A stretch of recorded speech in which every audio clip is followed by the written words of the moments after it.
Assalamualaikum warahmatullahi wabarakatuh.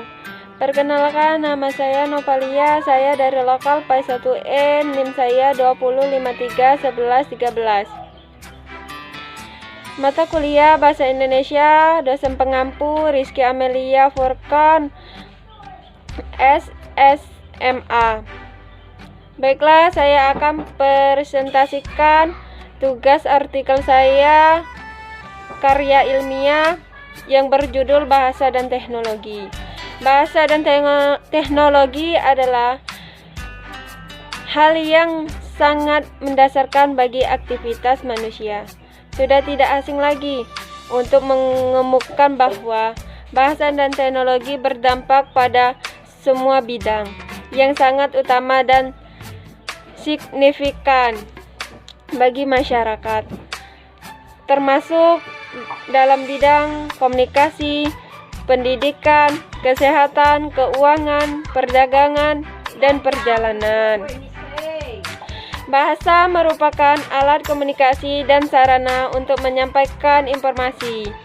Beberapa ahli menyimpulkan bahwa bahasa adalah sistem lambang bunyi ujaran yang digunakan untuk berkomunikasi oleh masyarakat pemakaiannya. Pengembangan teori bahasa memberikan definisi sebagai alat komunikasi yang berupa sistem lambang bunyi yang dihasilkan dari alat ucapan manusia.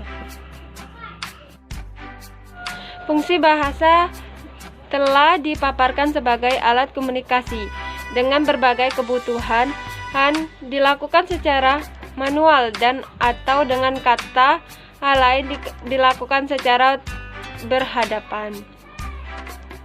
Komunikasi manual antara pengguna bahasa yang saling bertatapan muka pada suatu tempat ini umumnya di sebuah percakapan langsung atau dialog. Fungsi bahasa telah dipaparkan sebagai alat komunikasi dengan berbagai kebutuhan, dilakukan secara manual dan atau dengan kata lain dilakukan secara berhadapan. Komunikasi manual antara pengguna bahasa yang saling bertatapan muka pada suatu tempat ini umumnya di sebuah percakapan langsung atau dialog. B. Bahasa sebagai sarana. Pasti bahasa sebagai sarana untuk dapat berkomunikasi dengan internasional, berfungsi sebagai alat komunikasi masyarakat antara negara. Fungsi tersebut digunakan dalam berbagai lingkungan, tingkatan, dan kepentingan yang beraneka ragam. Misalnya komunikasi bisnis, komunikasi pendidikan, komunikasi sosial, komunikasi antara budaya, komunikasi kerja. B. Bahasa sebagai sarana. Pastinya bahasa sebagai sarana untuk dapat berkomunikasi dengan bahasa orang, dapat menyatakan hidup bersama dalam suatu ikatan. Misalnya integritas kerja dalam sebuah institusi, integritas karyawan dalam sebuah departemen, integritas keluarga, integritas kerja sama dengan bidang bisnis, integritas berbangsa dan bernegara. Maka bahasa ini digunakan sebagai sarana integritas dan adaptasi. Kemudian digunakan sebagai kontrol sosial yang berfungsi untuk mengendalikan komunikasi agar orang yang terlibat dalam komunikasi dapat saling memahami antara satu dengan lainnya. Masing-masing mengamati ucapan, perilaku, dan simbol-simbol lainnya yang menunjukkan arah komunikasi. Bahasa kontrol ini dapat diwujudkan dalam bentuk aturan, anggaran dasar, undang-undang, dan lain-lain. Dalam membangun karakter seseorang harus dapat memahami dan mengidentifikasikan kondisi diri terlebih dahulu. C. Teknologi. Penggunaan teknologi oleh manusia kini berkembang sangat pesat. Banyaknya teknologi baru yang diciptakan manusia untuk memudahkan keperluan mereka. Contohnya saja teknologi komputer, teknologi pertanian, teknologi internet, dan masih banyak hak teknologi lainnya. Banyak orang yang menggunakan teknologi, namun tidak banyak orang yang mengerti apa definisi teknologi sebenarnya. Oleh karena itu, banyak orang yang tidak dapat membedakan teknologi. Sebab itu juga di sini saja akan memberikan sedikit penjelasan tentang pengertian teknologi. Teknologi memiliki banyak definisi yang berbeda.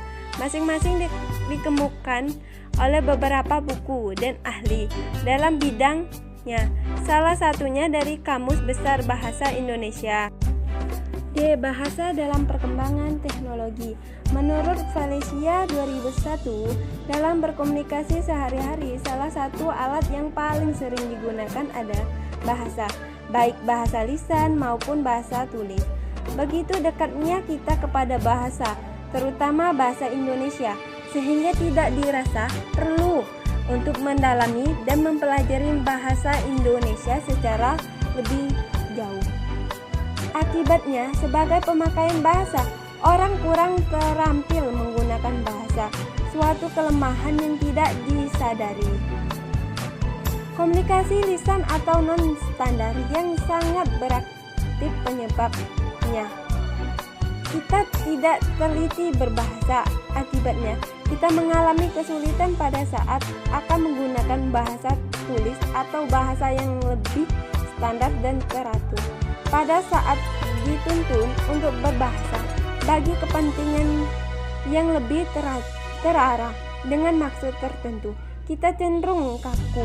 Kita akan berbahasa secara terbata-bata atau mencampurkan bahasa standar dengan bahasa non-standar, atau bahasa mencampurkan bahasa atau istilah asing ke dalam uraian kita. Padahal bahasa bersifat sangat luas, sangat manipulatif. Kita selalu dapat memanipulasikan bahasa untuk kepentingan dan tujuan tertentu. Lihat saja bagaimana pandainya orang-orang berpolitik melalui bahasa. Kita selalu dapat memanipulasi bahasa untuk kepentingan dan tujuan tertentu. Agar dapat memanipulasi bahasa, kita harus mengetahui fungsi-fungsi bahasa. Pada dasarnya, bahasa memiliki fungsi-fungsi tertentu yang digunakan berdasarkan kebutuhan seseorang, yakni sebagai alat untuk mengekspresikan diri, sebagai alat untuk berkomunikasi, sebagai alat untuk mengadakan integrasi dan beradaptasi sosial dalam lingkungan atau situasi tertentu. Kesimpulan dari artikel karya ilmiah saya, kedudukan bahasa Indonesia dalam pengaruh perkembangan teknologi sangatlah besar.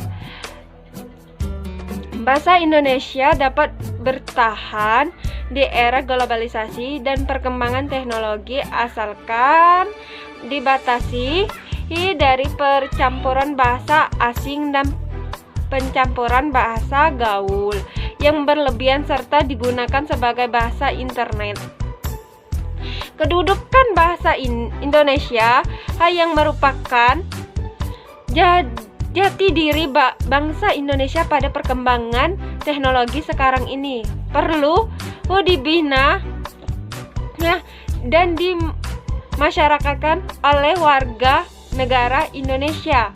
Pengaruh teknologi yang begitu canggih dan pasti, perkembangan dan pengaruh harus dihadapi dengan mempertahankan jati diri bangsa Indonesia, termasuk jati diri bangsa kita.